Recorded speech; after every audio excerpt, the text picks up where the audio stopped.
Ini penting saya utarakan, saya punya sekian contoh kecerdasan para nabi. Saya berkali-kali cerita, nabi yang sezaman itu sebetulnya 3, tapi yang ilmunya level itu hanya 2. Karena ada yang sezaman yaitu Ibrahim dan Lut. Tentu tidak level karena Nabi Lut itu pernah keponakan Nabi siapa? Ibrahim.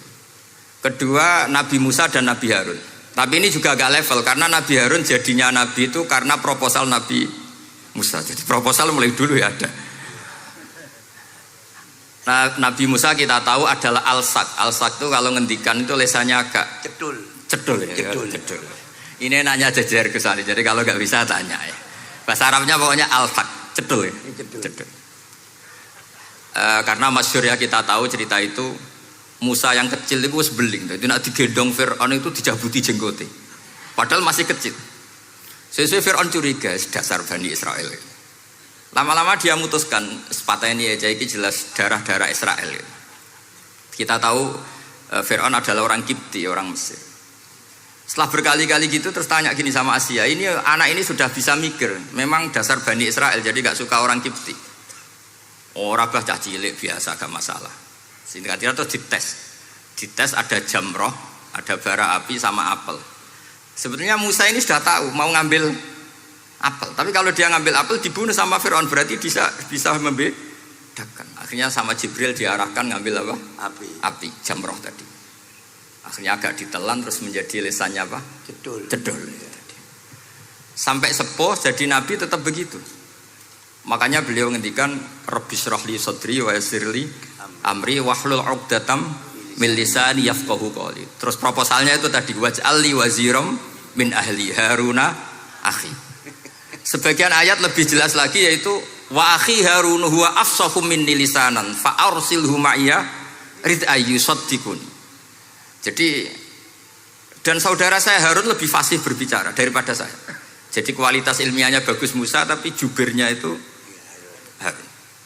Ya kira-kira kayak Mbah Lim dulu ya. Iya Mbah Lim. Ya. Jadi ini saya jubirnya Gus Ali, saya Harun, ini Musa.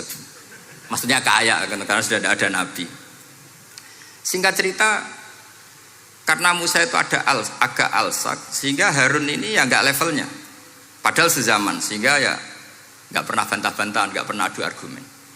Yang benar-benar Nabi sezaman dan kemudian sering adu argumen adalah Isa dan Yahya. Kita tahu umurnya ya imbang, kualitas al-mazaya wal wa'il juga imbang.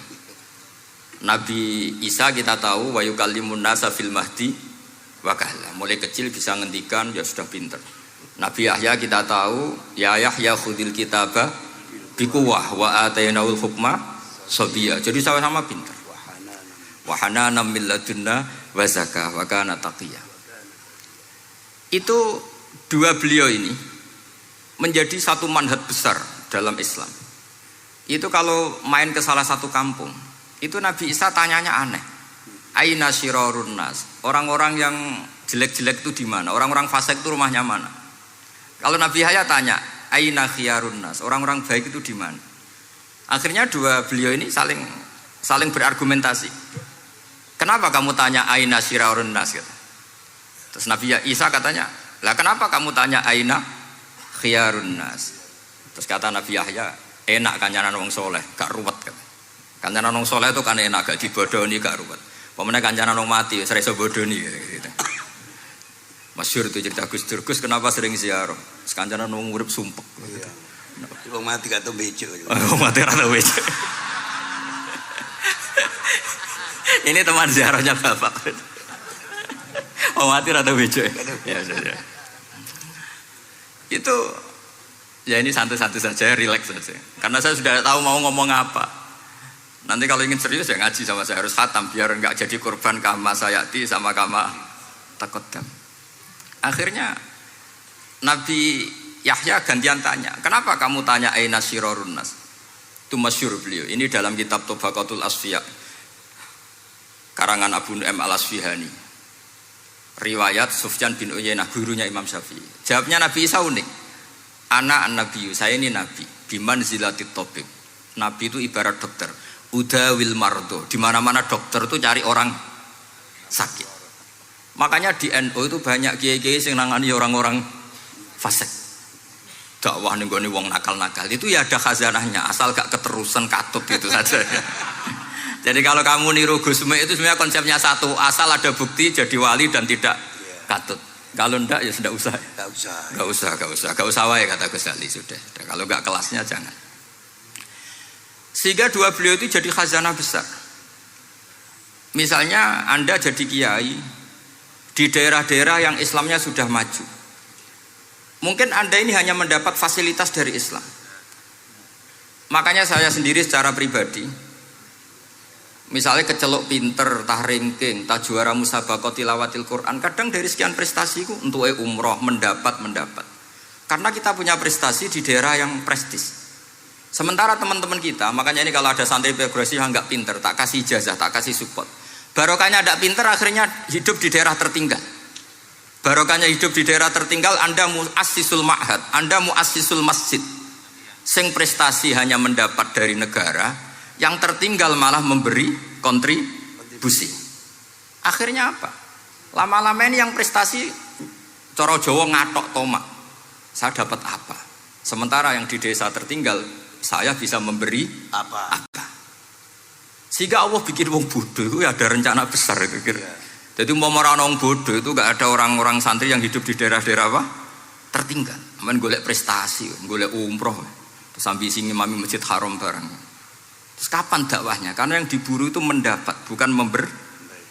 Ini bahaya sekali bagi Islam. Sehingga tradisi guru-guru kita, nah santri pinter ya dilem, santri bodoh ya dilem, santri bulet ya dilem, santri setengah bulet ya dilem, sekabeh kaulane pangeran. Kok ana hikmah dhewe-dhewe kata gitu. Tapi ini bukan justifikasi atau melegitimasi kenakalan anak-anak Anda. Ini mau cerita ilmiah. Kemudian ada perdebatan lagi. Dan ini nanti terusannya adalah al-ulama warasatul anbiya. Sayyid Abdul Al-Haddad itu masyhur. Kalau ada orang sowan ditanya, kiaimu nak mulang tau nangis? Mboten nate. Lereni ngaji wong ngono iku. Atine atos katanya gitu. Tapi Abdul Hasan Asyadzili kalau ada orang tamu tanya, kiaimu nak mulang tau guyu? Mboten nate. Lereni wong ra iso syukur gitu. Jadi ini dua kutub besar. Siapa yang enggak tahu kewalian Abdul Hasan Asyadzili? Siapa yang enggak tahu kewalian Sayyid Abdul Al-Haddad? Nah ini kalau Gus Ali sudah dua-duanya, guyu ya sering, nangis ya sering. Ini sudah makomen, ini sudah Majma'ul Bahrain kalau dalam ilmu tasawuf. Dan itu mirip perdebatan Nabi Yahya dan Nabi Isa. Nabi Yahya itu happy, hidupnya happy. Kayak bapak saya itu hidupnya happy. Zaman miskin saja gak pernah susah. Gak pernah susah ya. Bapak saya itu khasnya gak pernah susah. Mau meninggal saja masih guyon sama saya. Mau kapundhut itu seguyon kalian. Ya seneng, ya happy saja. Jadi mirip cerita Jalaluddin Ar-Rumi. Beliau mau kapundhut, muridnya nangis semua, marah-marah dia. Kamu murid-murid yang bodoh. Saya ini mau ketemu kasih kamu tangisi. Ayo joget semua. Makanya kalau ada orang mati kok ceria itu karena mazhab Jalaluddin apa? Ar-Rumi. Masyhur itu. Ini malam pengantin saya, kenapa kamu nangis? Makanya jadi mitos kalau mimpi jadi manten tuh mau mati. Karena kalau Jalaluddin Rumi istilahkan kematian itu adalah pengantin. Umar bin Abdul Aziz salah satu khomisul khulafa masyhur itu. Ketika mau kapundhut orang nangis semua juga dia marah. Memangnya saya mau kemana kok kamu tangisi? Ila khairi madhubin ila khairi rahimin ila arhamir rahimin. Timbang kumpul kon sumpek atok mati katanya. Memangnya saya mau kemana? Ila khairi madhubin ila, ke zat yang terbaik yang kita tuju. Ini mirip Nabi Yahya. Sehingga Nabi Isa ngejlek, mali aroka dohikan ka'annaka ta'manu min makrillah. Kamu kok sering senyum, sering guyu, ngakak-ngakak, seakan kan kamu tuh tidak pernah akan kena siksa. Nabi Yahya gantian balas, mali aroka abisan ka'annaka taqnatu min rahmatillah. Lah kamu merengut terus koyo ora ono rahmate pangeran saja. Ini terjadi madzhab antara Abdul Hasan Asyadzili dan Sayyid Abdul Al-Haddad. Sayyid Abdul Al-Haddad juga diikuti banyak kiai. Itu kalau habis sholat tuh masih susah, diterima enggak, sholat kita makbulah apa enggak, puasa kita makbul apa enggak, sujud kita makbul apa enggak. Tapi kalau Abdul Hasan Asyadzili, kalau ada orang tanya gitu dimarahin. Sujud kula ditampi boten ya Sayyid Abdul Hasan Asyadzili. Gak usah mikir ngono, ditedir sujud wis luar biasa. Orang geruwong ditedir sujud, gak usah mikir ditampa ta ora. Loh iya, ketika kita nanti ketemu Allah, prestasi betul gak pernah sujud itu. Sebagai hamba kita bangga pernah sujud, terus gak penting ditompo tawar.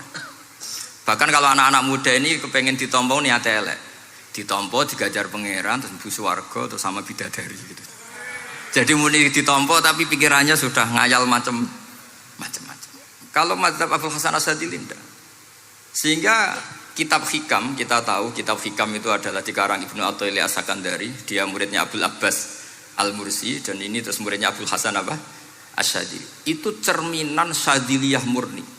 Ya saya ulang lagi, itu cerminan Syadziliyah murni. Sehingga beliau ngendikan masyhur itu, qalilul amali ma'a syuhudil minnah minallah khairun min kasiril amali ma'a ru'yatit taqsir. Jadi amal sedikit tapi yakin itu anugerah Allah, lebih baik beramal banyak tapi masih merasa salah karena ra ono syukure. Makanya bapak saya Gus Ali ana wong abangan gelem salat, gak tahu gak disahno sah terus. Ketika ada orang fikih marah-marah tapi rubuh gedang, wes rubuh gedang lah, pokoknya sah terus. Pokoknya sah terus. Ini sangat-sangat sadili berarti. Ini penting saya utarakan supaya khazanah kita itu tidak pernah habis. Karena al ulama warasatul anbiya. Nabi tidak ada warosati, tapi warasatul anbiya. Sehingga semua watak para nabi sebelum Rasulullah SAW itu semua tercermin pada umatnya Rasulullah SAW.